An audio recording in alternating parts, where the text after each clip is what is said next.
السلام عليكم ورحمة الله وبركاته. نحمده ونصلي على رسوله الكريم. أما بعد فأعوذ بالله من الشيطان الرجيم. بسم الله الرحمن الرحيم. كل نفس ذائقة الموت. صدق الله العظيم. زمان محترمو، یقینا دا موقع ستاسو دپاره یوازې د غم نه ده. زموږ حاجي عبدالوهاب صاحب الله تعالی د هغوی ته ډېر عمر ورکړي، سره د بچو نه، سره د ټولې کورنۍ نه، سره ټوله د دې ټیم نه،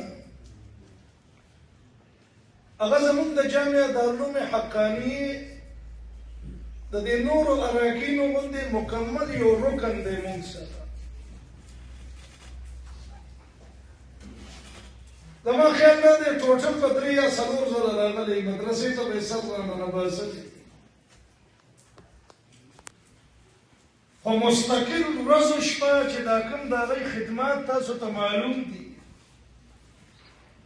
چې په کومو خدماتو کې لګیا دی، همغه خدماتو کې ورسره د ام المدارس جامعه دارالعلوم حقانیې په خدمت کې زموږ نه مخکې هغه ولاړ دي. نو یقینا د هغوی د کور هغه غم، ستاسو دا غم، دا یوازې ستاسو غم نه دی، دا زموږ هم غم دی، زموږ هم بچي وو. او حاجي عبدالوهاب صاحب مونږ نه وی خبر کړی، بل چا نه خبر وی، مونږ به خامخا دلته راځو او تاسو به ټوله مدرسه لیده چې دلته به ناسته وه. خو بس د قدرت دا اړخه ده، دا حادثه داسې ټایم کې راغله چې زموږ نه نیم نه زیات استادان د مدرسې عمله هغه په عمره کې د سعودي کې، مشران استادان ځوانان زیاتتر ټول عمره کې دي، کنې ټول به دلته راتلل او دا 3 ورځې به تاسو سره ناست وو دلته. خو بیا هم زموږ د کورنۍ چې کوم افراد هلته موجود دي هغه د اولې ورځې نه حاجي صاحب سره په رابطه دي، دعاګانې هم کوي، هغه ویډیوګانې به تاسو لیدلي دي. تاسو په دې غم کې مونږ در سره شریک یو. دا موجوده چې ما سره کوم راغلي دي دا هم د مدرسې استادان دي، الحمدلله د نورو استادانو بچي راغلي دي، د 2-3 استادانو بچي راغلي دي. نو ستاسو د غم کې مونږ تاسو سره شریک یو. الحمدلله ستاسو د کورنۍ دا اصل د علماء کرامو دپاره د دعوې ځای وي، په دعوې سره راځي. خوا که هغه د دې کورنۍ علما دي، خوا که هغه د اکوړي علما دي، خوا که هغه د نورو ځایونو دي. الحمدلله د حاجي صاحب د شخصیت داسې دی چې هغه د ټولو دپاره زړه ته نږدو او د زړه د ټکور یو شخصیت. نو که ستاسو غم وي که خوشحالي وي، موږ در سره د ټولو نه مخکې الحمدلله هغې کې به در سره موږ ولاړ یو. خو دا حادثه داسې ده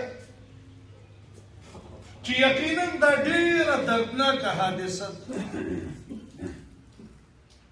اولاد چې په هر عمر کې وي، خوا که د 80 کالو وي او د 100 کالو پلار یې ژوندی وي او هغه د دنیا نه لاړ شي، نو هغه 100 کالو والا پلار یې ډنډي. خو بیا دا نوجوانۍ د دې د مرګ دې د وجې چې مسلمانانو کې یو ځوان مړ شي، نو په احادیثو کې تقریبا 40 قسمه پورې شهدا هغه ذکر شي چې 40 قسمه خلک په هغوی باندې د شهید حکم لګېدلی شي. نو په دې کې د دوه وجه هغه پرتې دي، یو د ځوانۍ د او دویم دا په سیند کې د ډوبېدو. احکامات به د دې څه دي هغه د علماو بحث دی خو دغه شان دی چې دا د ځوانۍ دا مرګ دی نو په دې باندې اجر هم الله هغه ډېر لوی ایښی تاسو موږ په دنیا کې ګورو یو ځوان وي ځوان د څه په تمه وي نور هم د ژوند ډېر خواهشات وي د انسان خوبونه وي خو زمونږ د استازو په معاشره کې چې کوم سوچ دی کوم تربیت دی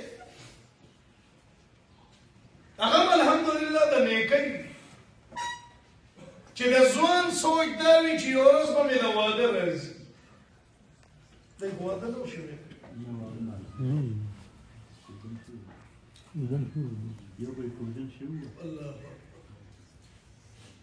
نو د یو ځوان د یو مسلمان ځوان دغه سوچ دی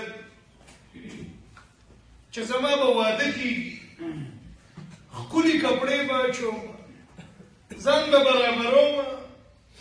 او جنګ به ځان سره بوځم د سخر کور ته به ځم او په قدر او په عزت سره به د خپله نامې دا راولم او د سخر د کور ولم دغه سوچ چې یو ورځ به الله داسې راولي چې زما د ځوان زوم د بچی زوم هم بچی دی به راځي د یو دروند جنګ سره زمونږ کور ته زه به د بچی ورسره رخصتوم نکاح به تړم بچی به رخصتوم او په قدر او په عزت به یې رخصتوم چې خفه رانه نه شي دا د یو مسلمان ځوان سوچ او دا هم ښه سوچ دی د نکاح دا پاکه طریقه د شریعت دا طریقه خو چې د شریعت په طریقه وي او بل طرف ته علماء کرام موږ ته دا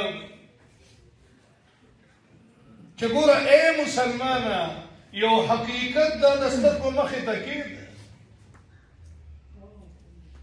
دا جنج او جنجیان یا به د نصیب شي یا به د نصیب نه شي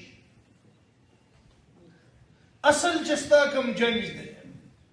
اصل چې به کوم ځای ته ډولۍ د پاره ځې هغه یاد ساته او هغه جنج دی چې تا په کټ کې اوچت کړي او جنازې والا هغه د قبر ته ورسوي اصل جنج دا دی د هغې فکر پکار دی هغه حقیقت ته سوچ پکار دی او د دې سره علماء کرام بیا دا چې ګوره د دنیا په دې جنج کې ته دوکه کولی شي که یو ګوته دې نشته دوه ګوتې دې نشته سترګه دې خرابه ده خپه کې دې څه فرق دی نو هغه ته وقتي حالاتو سره به هغه پټ کړي لستوڼی به غټ جوړ کړي پټکې به په سر کې تورې چشمې به واچوي سترګه به پکې پټه کړي